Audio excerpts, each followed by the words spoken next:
Hello दोस्तों, welcome back to माइंडविन। दोस्तों, आज आपकी क्लास नंबर 2 आती है कंप्यूटर्स के ऊपर, और क्लास नंबर 2 के आपकी MCQs on the central processing unit. CPU एक बड़ा ही इंपॉर्टेंट कंपोनेंट आता है कंप्यूटर का, और आप जानते हैं इसको क्या कहा जाता है, ब्रेन ऑफ कंप्यूटर कहा जाता है। तो इसी के ऊपर जो भी पॉसिबल आपके एमसीक्यूज हो सकते हैं, टोटल मैंने 50 एमसीक्यूज के जो है सेट बनाया है। ठीक है। पिछली बार जो हमने किया था इंट्रोडक्शन, उसके 30 एमसीक्यूज थे, पर मतलब जो जितने मेरे को लगे, मतलब इस टॉपिक के लिए जितने मेरे को अच्छे क्वेश्चंस लगे, तो मैंने आपके लिए लाए। 50 क्वेश्चंस आते हैं, और बाकी अगर कुछ इसका रहा होगा तो मैं फर्दर एक बारी फिर से इसकी जो है एमसीक्यू सेशन को ले आऊँगा। तो चलिए इसको शुरू करते हैं। और 50 क्वेश्चन की सीरीज़ है, तो वीडियो के एंड तक बने रहना, तो आपको कुछ ना कुछ इसका बेनिफिट ज़रूर होगा। फर्स्ट क्वेश्चन आता है, which of the following facts is false regarding the control unit. ठीक है। इनमें से कौन सा फैक्ट जो है गलत है कंट्रोल यूनिट के रिगार्डिंग। पहला आता है, it receive instruction from memory, interprets them and direct operation of the computer. Option number B, it processes and store data. Option number C आता है, it manages and coordinates all the units of the computer. या option number D आता है, it is responsible for controlling the transfer of the data and instruction between other units of the computer. इसका आएगा option number B answer, it processes and stores data. ठीक है। Option number B को छोड़ के बाकी सब फंक्शंस जो हैं इसके ठीक हैं, सब फैक्ट्स जो हैं इसके कंट्रोल यूनिट के बिल्कुल ठीक आएंगे। तो इसका ऑप्शन नंबर बी आंसर आएगा। तो चलिए नेक्स्ट क्वेश्चन के ऊपर चलते हैं अब। तो नेक्स्ट क्वेश्चन आता है, the three main components of a digital computer system are. बताइए, डिजिटल कंप्यूटर सिस्टम के तीन कंपोनेंट्स। बड़ा ही आसान क्वेश्चन है, आपको पता होना है। इसका आएगा option number B answer, ALU, CPU and memory. ठीक है। Arithmetical logical unit, computer central processing unit and memory, they are the major three components of digital computer system. तो अब आपको मैं बता दूं, ALU जो होता है, ALU का यूज़ क्या होता है, इट इज़ यूज टू, ठीक है, it is use to do arithmetic arithmetic and logical calculation. ठीक है। और जो CPU होता है, CPU किस काम आता है, और मतलब ये CPU के थ्रू करता है, और मेमोरी क्या करती है, स्टोर करती है डाटा और इंस्ट्रक्शन को। तो चलिए थर्ड क्वेश्चन आता है आपका, which of the following is an integrated component of CPU and is generally use to store data and addresses during program and execution. फिर से अच्छा क्वेश्चन है ये आपका। बताइए इसका आंसर क्या आएगा। विच of the following is an integrated component of CPU। इनमें से कौन सा जो है कंपोनेंट आता है CPU का, जो जनरली यूज़ किसके लिए किया जाता है, डाटा को स्टोर करने के लिए, और एड्रेसेस को क्या मतलब प्रोग्राम एग्जीक्यूशन के टाइम पे क्या करता है, उस डाटा जो रजिस्टर हुआ था उसको क्या करता है, सामने लाता है। इसका आता है option number B answer, register. ठीक है। ये कंप्यूटर मेमोरी होती है जो CPU के द्वारा यूज़ की जाती है, और ये किसके काम आती है, क्विकली काम करने के लिए। ठीक है। It is use by the CPU to quickly accept, store and transfer data and instructions. ठीक है, ये चीज़ याद रखना। जो इमीडिएटली जो इंस्ट्रक्शंस आपको चाहिए होती है ना, ठीक है, जो इमीडिएटली आपको उसी समय जकदम जो है काम करने के लिए जो चीज़ें चाहिए होती हैं, वो रजिस्टर्स के द्वारा जो है क्या किया जाता है, यूज़ किया जाता है। ठीक है। चलिए आपका next question, fourth question, which unit of the computer helps in communication between the memory and the arithmetic logical unit. बताइए इसका आंसर क्या आएगा। क्या वो ऑप्शन नंबर ALU आता है, CPU आता है, UPS आता है, या CCU आता है। इसका आएगा option number D, CCU। CCU की अगर आपको पता होगा एब्रीविएशन होती है कंप्यूटर कंट्रोल यूनिट। ठीक है, कंप्यूटर कंट्रोल यूनिट, या इसको क्या कहा जाता है, कंट्रोल यूनिट कहा जाता है, या इसको मैं CU भी कर लेता हूँ। ये क्या करता है, डायरेक्ट करता है ऑपरेशंस को जो कंप्यूटर के प्रोसेसर के अंडर होते हैं। ठीक है, ये चीज़ याद रखना। नेक्स्ट क्वेश्चन आता है, which of the following statement is incorrect about the ALU। Arithmetical logical unit के लिए कौन सी इसमें से स्टेटमेंट जो है इनकोरेक्ट है। पहला आता है, ALU uses CPU registers for operation. ये बिल्कुल ठीक है, तो इसका आंसर ये नहीं होगा। ALU is one of the main component of CPU, बिल्कुल ये भी ठीक है। ALU control the functions of the control unit, ये गलत है इसका। ठीक है, तो इसका ऑप्शन नंबर सी जो है आंसर आएगा। और लास्ट क्या है, ALU perform both arithmetic and logical operation. तो इसका जो है ऑप्शन नंबर सी आंसर आएगा। ठीक है। अब मैं बात करता हूँ ये होता क्या है, ALU एक्चुअली होता क्या है। ये क्या होता है, एक ये डिजिटल सर्किट होता है। ठीक है, क्या है ये, it is a digital circuit. ठीक है, it is a digital circuit that provides that provides arithmetic and logic operation. ठीक है, ये अर्थमेटिक एंड लॉजिकल ऑपरेशंस क्या करता है, प्रोवाइड करता है। ठीक है, तो ये आपने इसके बारे में क्या करना है, याद रखना है। ठीक है, तो ये कंट्रोल यूनिट का कोई भी काम नहीं करता, तो तभी ऑप्शन नंबर सी जो है इसका ऑप्शन नहीं आएगा। तो चलिए आपका नेक्स्ट क्वेश्चन आता है, find out whether the given statements are true और false with reference to the CPU. अब हमने बताना है इनमें से कौन सी स्टेटमेंट जो है बिल्कुल ठीक है। सीपीयू पहला ऑप्शन आता है, it is made up of register memory, control unit and arithmetical logical unit. ये ऑप्शन नंबर बी आता है, in modern computer it is contained in than integrated circuit chip called motherboard. अब बताइए इसका answer क्या आएगा। इसका आएगा option number B answer, 1 true and second is false. ठीक है, ये आएगा। ठीक है, तो ये जो है इसमें आपको पता है इसमें क्या क्या आता है, ALU आता है, CU आता है और भी बड़े फंक्शंस आते हैं इसमें। ठीक है, और एक और चीज़, CPU क्या होता है, CPU क्या होता है, इसका प्रोसेसर होता है। ठीक है, ये इसका प्रोसेसर होता है, तो ये कभी भी मदरबोर्ड में जो है नहीं इंस्टॉल्ड होता है। मदरबोर्ड उल्टा क्या होता है, CPU के अंदर इंस्टॉल्ड होता है।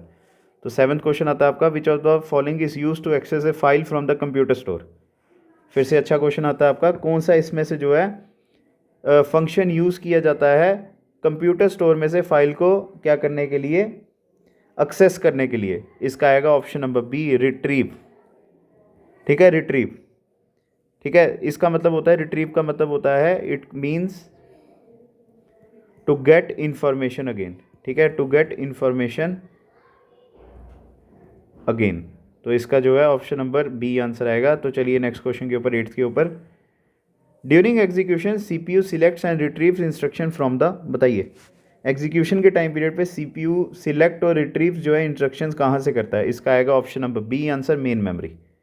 ठीक है, चलिए अब आता है आपका 9th question, which memory can be directly access by the CPU of the computer. कौन सी मेमोरी जो है डायरेक्टली एक्सेस की जाती है CPU के कंप्यूटर से। इसका आएगा option number C, cache memory. ठीक है, अब कैचे मेमोरी क्या होता है, it is a type of high speed volatile computer memory. ठीक है, ये क्या होती है, एक हाई स्पीड कंप्यूटर मेमोरी होती है जो क्या करता है, हाई स्पीड डाटा एक्सेस देता है प्रोसेसर को। और ये जो है सारे कंप्यूटर प्रोग्राम्स और एप्लीकेशंस और डाटा जो फ्रीक्वेंटली यूज़ किए होते हैं उनको क्या करता है, हमेशा स्टोर करता है। यहाँ पर मैं लिख भी देता हूँ, it also stores frequently used computer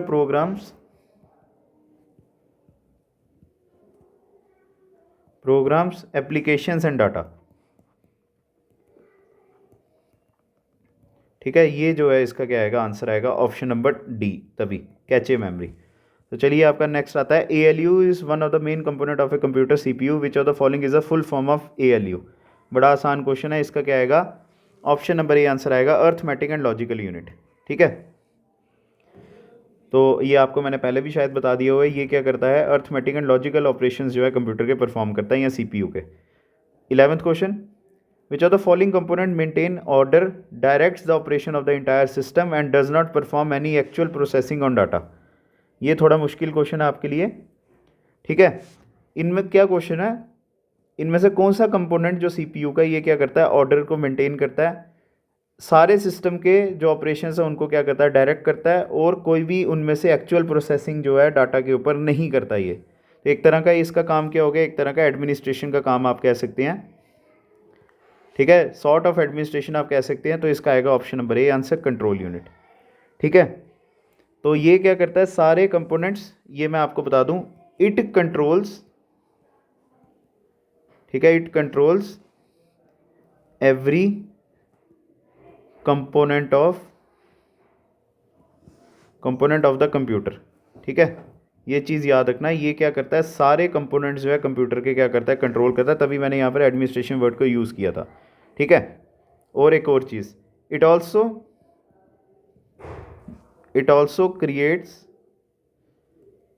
creates a sequence of all work process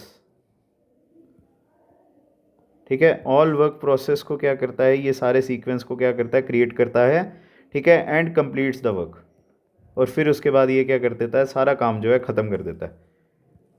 तो ये इसकी जो है एक तरह की डेफिनेशन आएगी, ये आप अपने जो है वहाँ पे मार्क कर सकते हैं। ठीक है, ये क्या करता है, एक और चीज़ मैं आपको बता दूँ, सिस्टम को डायरेक्ट ज़रूर करता है। ठीक है, सिस्टम को डायरेक्ट ऑर्डर ज़रूर देता है, पर किसी तरह का डाटा प्रोसेसिंग का काम में जो है ये कभी भी जो है मदद नहीं करता। ठीक है, तो चलिए next question. The speed at which an instruction is executed and is related directly to a computers built in. बताइए वो कौन सी स्पीड आती है। ठीक है, एक आपने बताना है, मतलब आपने उस स्पीड की डेफिनेशन बतानी है जिसमें एक इंस्ट्रक्शन को एग्जीक्यूट किया जाता है और फिर कंप्यूटर्स के बिल्ट इन के साथ, मतलब जिस डिपार्टमेंट के साथ उसका काम है वहाँ पे उसको डायरेक्टली क्या कर दिया जाता है, लिंक कर दिया जाता है या रिलेट कर दिया जाता है। इसका आएगा ऑप्शन नंबर 1 क्लॉक स्पीड। ठीक है, क्लॉक स्पीड आएगा, ये चीज़ याद रखना। कंप्यूटर के प्रोसेसर की जो स्पीड होती है उसको भी जो है क्लॉक स्पीड कहा जाता है। और अगर इसकी आपसे पूछा जाए मेजरमेंट, ठीक है, अगर आपसे पूछा जाए जो मेजरिंग यूनिट होती है क्लॉक स्पीड की वो क्या होती है, वो होती है हर्ट्ज़। ये एक बड़ी इंपॉर्टेंट चीज़ थी, ये आप अपने जो है वहाँ पे नोट्स में मार्क कर लीजिएगा। ठीक है, चलिए अब आपका next question. A CPU with a clock rate of 1.8 gigahertz, ठीक है, कैन परफॉर्म क्लॉक साइकिल्स पर सेकंड। बताइए कितने जो है क्लॉक साइकिल पर सेकंड कितने से 1.8 गीगाहर्ट्ज़ के जो है स्पीड से काम करता है। बताइए इसका आंसर क्या आएगा। इसका आएगा ऑप्शन नंबर डी, इसका आएगा option number D answer 1800 crore. ठीक है, 1 गीगाहर्ट्ज़ जो होता है ये कितने के इक्वल होता है, 1800 क्लॉक साइकिल्स के जो है इक्वल होता है। चलिए 14th क्वेश्चन। A CPU with a memory address register, जिसको मार कहा जाता है, of 24 bits can addresses up to how many memory in bytes. बताइए इसका आंसर। ठीक है, क्या वो 16 MB होता है। क्वेश्चन क्या है, एक कंप्यूटर ये सॉरी एक CPU जिसकी मेमोरी एड्रेस रजिस्टर जो है वो कितना है, 24 बिट्स का, वो कितनी मेमोरीज को जो है बाइट्स में क्या कर सकता है, अपने अंदर स्टोर कर सकता है। और इसका आएगा option number A answer 16 MB। ठीक है, 16 MB आएगा इसका। चलिए अब आपके नेक्स्ट क्वेश्चन आपका आता है, which of the following features of a computer determines the capacity of a CPU to identify different memory locations. बताइए इनमें से कौन से फीचर जो है कंप्यूटर के वो बताते हैं CPU की कैपेसिटी, और वो कौन सी कैपेसिटी होती है डिफरेंट मेमोरी लोकेशंस का काम करने के लिए। तो इसका आएगा option number B answer size of the address bus. ठीक है, तो एक और चीज़ याद रखना, साइज़ ऑफ द जो एड्रेस बस होता है ये बताता है कि कितने एड्रेसेस जो है कंप्यूटर CPU के द्वारा जो है असेस किए जाते हैं। और एक और चीज़ मैं जो सबसे इम्पोर्टेंट चीज़ आती है, जो एड्रेस बस होती है ना, या आप मैं कह सकता हूँ आपको साइज़ ऑफ एड्रेस बस। ठीक है, size of address bus determines the maximum size of RAM. ठीक है, ये चीज़ याद रखना, जो मैक्सिमम साइज होता है रैम का ये भी कौन करता है, हमारा एड्रेस बस का साइज़ जो है बताता है। ठीक है, तो चलिए ये भी क्वेश्चन हो गया आपका, 15th हो गया। तो चलिए आपका नेक्स्ट क्वेश्चन आता है 16, विच of the following is the processing unit of the computer. बड़ा ही आसान क्वेश्चन है, इनमें से कौन सा जो है प्रोसेसिंग यूनिट आता है कंप्यूटर का। इसका आएगा option number A answer CPU central processing unit. तो चलिए अब आपका next question, the size of a word in computer is. बताइए, अब बात करता हूँ वर्ड साइज का मतलब क्या होता है। ठीक है, what is the meaning of word size. इसका मतलब होता है it refers to the amount of data a computers a CPU internal data registers. ठीक है, ये जो है इसका जो है एक डेफिनेशन आएगी किसकी, वर्ड साइज की। तो इसका बताइए क्या आंसर आएगा। इसका आएगा option number D, fixed in a computer but varies among different computers. ये चीज़ याद रखना आप। ठीक है, जो मॉडर्न डेस्कटॉप कंप्यूटर्स होते हैं ना, ठीक है, जो मॉडर्न डेस्कटॉप कंप्यूटर्स होते हैं इनमें जो है साइज़ कितना होता है वर्ड का, ये होता है 64 बिट वर्ड्स का। ठीक है, ये भी आपने क्या करना है, इसके बारे में याद रखना है। ठीक है, और ये वेरी कैसे करते हैं, 8, 16, 32 बिट्स के हिसाब से। ठीक है, तो चलिए 18th क्वेश्चन के ऊपर चलते हैं। Cache memory is a small amount of extremely fast static, ठीक है, इसमें ब्लैंक आता है, and is located close to the, अब बताइए इसका आंसर क्या आएगा? इसका आएगा ऑप्शन नंबर ए रैम, यहाँ पर रैम आएगा, ठीक है, यहाँ पर रैम आएगा आपका, और लास्ट में क्या आएगा? सीपीयू आएगा, ठीक है। तो चलिए ये चीज़ होगी। सीपीयू के द्वारा कैचे मेमोरी जो है यूज़ की जाती है, ये आपको मैंने बताया था। एवरेज जो है कॉस्ट ऑफ रिट्रीविंग डाटा को ये क्या करता है? रिसीव करता है, वो करता है, रिड्यूस करता है मेन मेमोरी से। और जो स्टैटिक रैम क्या होता है? साइज़ में होता है कम होता है, और ये हमेशा किसके पास होता है? सीपीयू के पास होता है। ये भी आपने याद रखना है इसके बारे में। तो चलिए 19th question, which of the following statements is wrong? बताइए इनमें से कौन सी स्टेटमेंट गलत है? Option number A, external memory has high storage capacity and is stable. Option number B, registers are high speed storage area located outside the CPU. Option number C, ROM is a fix primary memory. या option number D, cache memory is a very high speed memory between CPU and RAM. इसका आएगा option number, हमने बताना था गलत, तो इसका आएगा ऑप्शन नंबर बी आंसर, ठीक है। क्योंकि जो रजिस्टर्स होते हैं ना, ठीक है, जो रजिस्टर्स होते हैं, ये रजिस्टर्स किसके अंदर होते हैं? ये होते हैं इनसाइड, ठीक है, they are inside the CPU, ठीक है, सीपीयू के अंदर होते हैं, ये बाहर नहीं होते हैं। ये चीज़ आपने क्या करनी है इसके बारे में? सबसे छोटी चीज़ याद रखनी है, सबसे इंपॉर्टेंट चीज़। और रजिस्टर मेमोरी क्या होती है? सबसे स्मॉलेस्ट होती है। ये भी यहाँ पर कहीं पे लिखा होगा, रजिस्टर मेमोरी स्मॉलेस्ट, ठीक है, ये भी आप क्या कर लीजिए, इसको नोट कर लीजिएगा। रजिस्टर मेमोरी क्या होती है? ये स्मॉलेस्ट होती है। तो चलिए आपके 20th क्वेश्चन के ऊपर चलते हैं। Which among the following are the components of the CPU?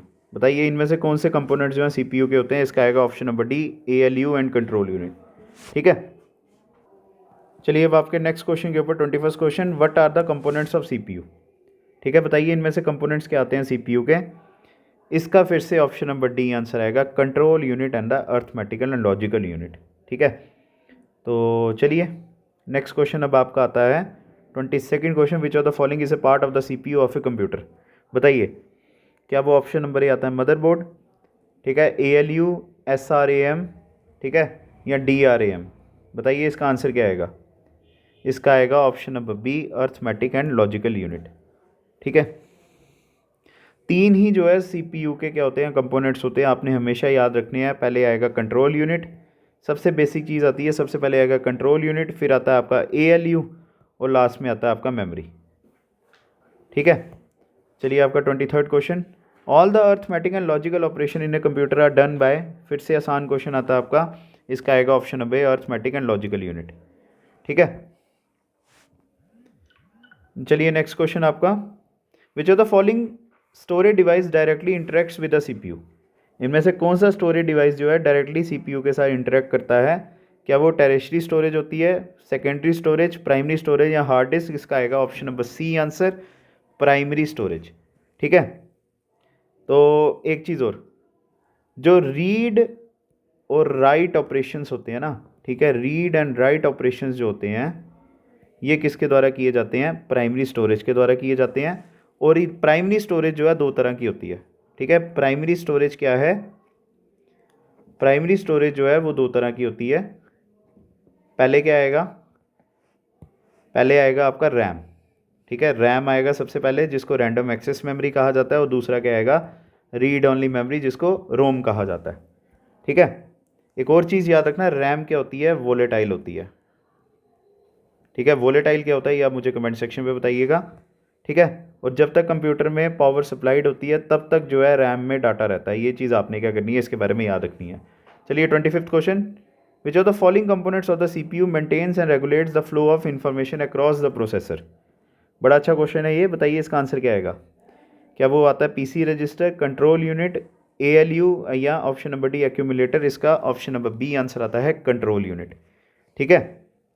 ये फंडामेंटल पार्ट आता है सीपीयू का। मेन वर्क क्या होता है ये मैं आपको बता दूं, मेन वर्क ऑफ सीयू, ठीक है। अगर आपसे कंट्रोल यूनिट का मेन काम पूछा जाए तो इसका मेन वर्क होता है, the main work of CU is to tell, ठीक है, is to tell the most efficient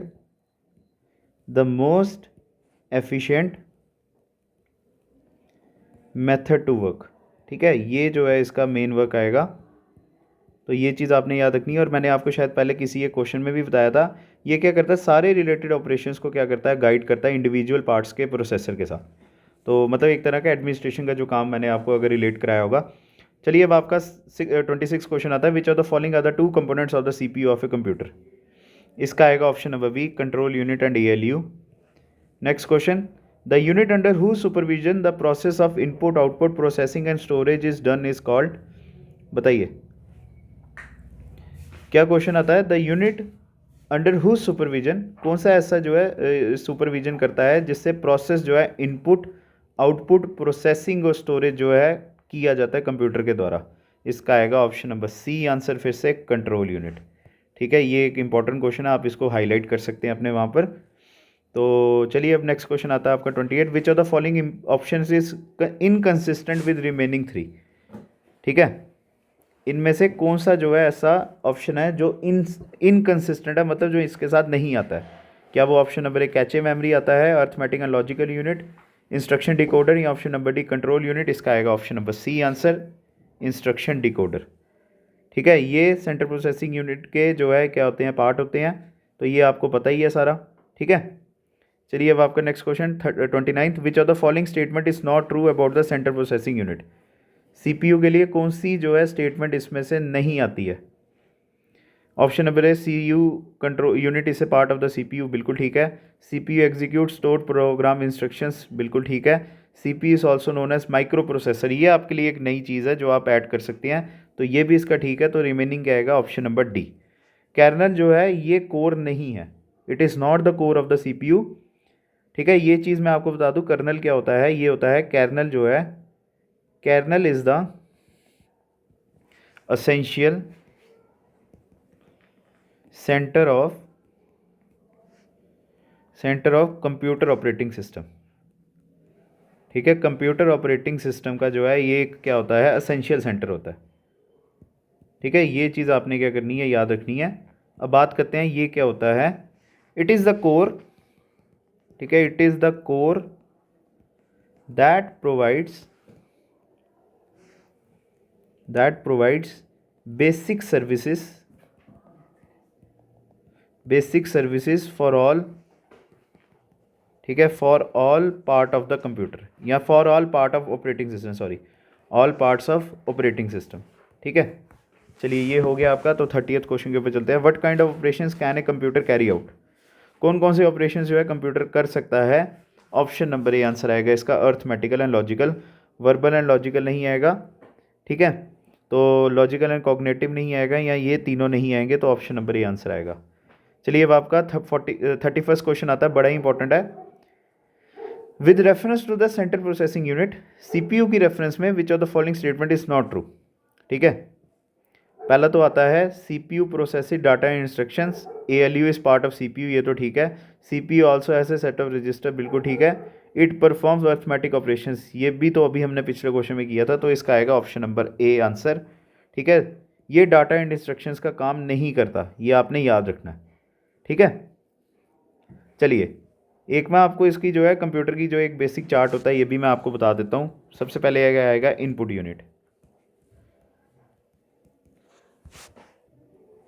फिर उसके बाद आता है आपका CPU। ठीक है, CPU में सबसे पहले आता है ALU, फिर आती है मेमोरी यूनिट। ठीक है, मेमोरी यूनिट में दो तरह के आते हैं। ठीक है, मेमोरी यूनिट में आएगा एक रजिस्टर और दूसरा आता है कैचे मेमोरी। ठीक है, कैचे मेमोरी, और उसके बाद लास्ट में आता है मेन मेमोरी। ठीक है, और लास्ट में आपका क्या आता है, आउटपुट यूनिट। ठीक है, ये कुछ जो है इसका एक चार्ट है जो आपको क्या करना पड़ेगा, इसके लिए याद करना पड़ेगा, बेसिक होता है ये। चलिए नेक्स्ट क्वेश्चन के ऊपर चलते हैं, what are the 3 components of CPU in a computer. फिर से एक मेरे हिसाब से क्वेश्चन वो हुआ है, रिपीट हुआ है। ऑप्शन नंबर बी आंसर आएगा, control unit, ALU and memory.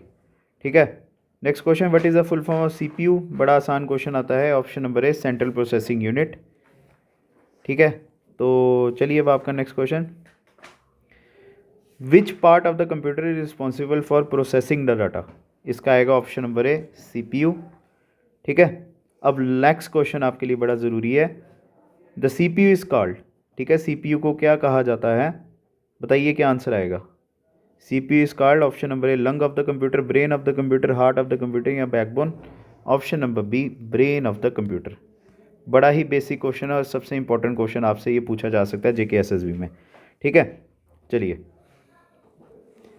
एक और चीज़ मैं आपको बता दूँ, CPU जो होता है, CPU इज़ ऑल्सो कॉल्ड, ठीक है, it is also called microchip. ठीक है, microchip, microchip and micro processor. ठीक है, माइक्रो प्रोसेसर। और इसी में क्या होता है, सब कुछ होता है। It contains all the circuit needed to process input, store data and output results. ठीक है, चलिए next question. Control unit is called the which of the following of the organ of the computer, बताइए इसका answer क्या आएगा। इसका आएगा option number B answer, nerve centre और द ब्रेन।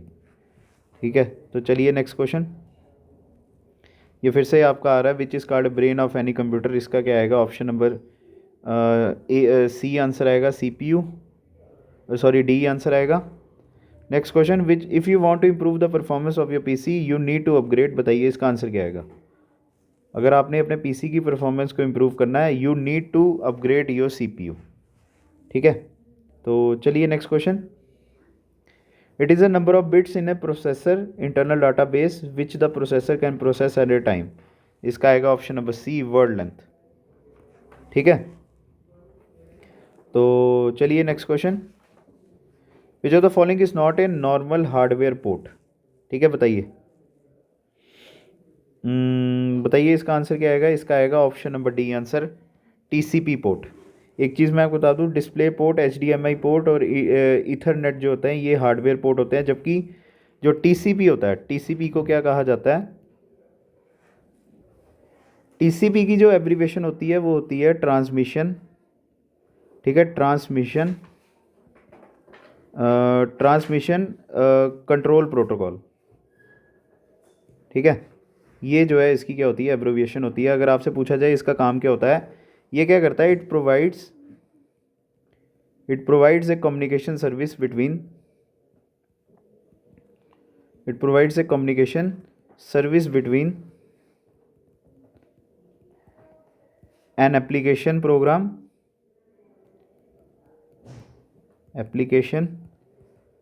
प्रोग्राम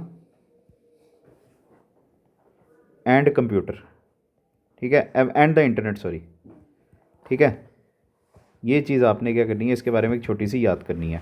तो चलिए आपका 41st question, which of the following stores the program and data currently executed by the process, बताइए इसका आंसर क्या आएगा। इसका आएगा ऑप्शन नंबर है प्राइमरी मेमोरी। ठीक है, प्राइमरी मेमोरी आंसर आएगा इसका। चलिए आपका next question, which of the following is a component of CPU, memory, mouse, monitor, keyboard. Option number A आएगा इसका memory.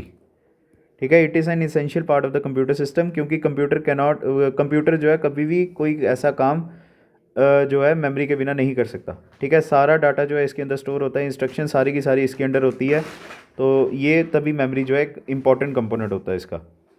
Next question, which of the following provides internal storage to CPU, इनमें से कौन सा जो है इंटरनल स्टोरेज देता है CPU को, रजिस्टर एंड रैम या hard disc. Option number A answer आता है इसका, रजिस्टर। ठीक है, चलिए अब आपका नेक्स्ट क्वेश्चन आता है, the 4 basic task perform by the CPU are fetch, फिर उसके बाद क्या आएगा, ये हमने बताना है, क्या वो डिज़ाइन है, डिकोड है, डिस्प्ले है, रेगुलेट है। इसका आएगा ऑप्शन नंबर बी डिकोड। तो ये क्या क्या आगे, फेच, ठीक है, डिकोड, मैनिपुलेट और लास्ट में आएगा आपका आउटपुट। ठीक है, चलिए नेक्स्ट क्वेश्चन के ऊपर, switching the CPU to another process require performing a state save of the current process and a state restore of a different process. This task is shown as, इसका आएगा option number C, context switch। ठीक है, चलिए आपका next question आता है, which of the following represents the amount of work that the system is capable of doing per unit time, बताइए कौन सा इसमें से जो ऐसा अमाउंट आता है काम का जो सिस्टम क्या होता है, कैपेबल होता है पर यूनिट टाइम में काम करने का। तो बताइए क्या वो फ्लो आता है, फ्लो या थ्रूपुट कहा जाता है इसको, लोड, थ्रेड या response time. Option number A answer आएगा इसका, फ्लो। ठीक है, तो ये दो पुट या थ्रू पुट जो है एक टर्म होती है, तो इंफॉर्मेशन टेक्नोलॉजी में यूज़ होती है, जो ये बताता है कि कितना यूनिट्स ऑफ इंफॉर्मेशन क्या जो है प्रोसेस की जा सकती है एक अमाउंट ऑफ टाइम में। ठीक है, next question, A hardware device that converts data into meaningful और इन्फॉर्मेशन। बताइए वो कौन सा हार्डवेयर डिवाइस है जो डाटा को मीनिंगफुल इन्फॉर्मेशन में कन्वर्ट करता है। इसका आएगा ऑप्शन नंबर ई, प्रोसेसर। ठीक है, अब next question, identify the correct order of the stages of A data processing cycle. मैं आपको यहाँ पे लिख देता हूँ, ये बड़ा आसान है। इसका आएगा option number D answer, input stage, processing stage, output stage और लास्ट में आता है स्टोरिंग स्टेज। ठीक है, या स्टोरेज स्टेज जिसको कहा जाता है। ठीक है, तो 49th question, arrangement of data in a pre determine sequence is called. बताइए, arrangement of data in a pre determine sequence, इसको क्या कहा जाता है? Option number A answer, processing.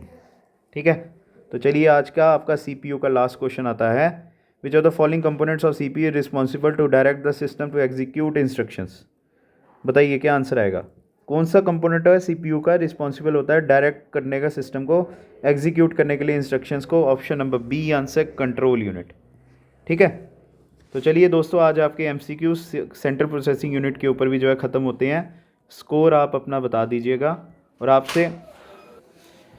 आपने कमेंट सेक्शन में बताना कि आप इन एमसीक्यू सीरीज़ से बिल्कुल खुश हैं या नहीं है। एक और मैं आपको बता दूं, मेरा कंप्यूटर थोड़ा वीक है, ठीक है, तो तभी आपको ये जब मैं एमसीक्यूज़ करवाता हूँ तो थोड़ा बीच में फंबल हो जाता हूँ, तो इसके लिए मुझे आप पहले ही माफ़ कर दीजिएगा। तो बाकी कुछ भी गलती होगी वो आप वेलकम्ड हैं पूरी तरह से कमेंट सेक्शन में बताने के लिए।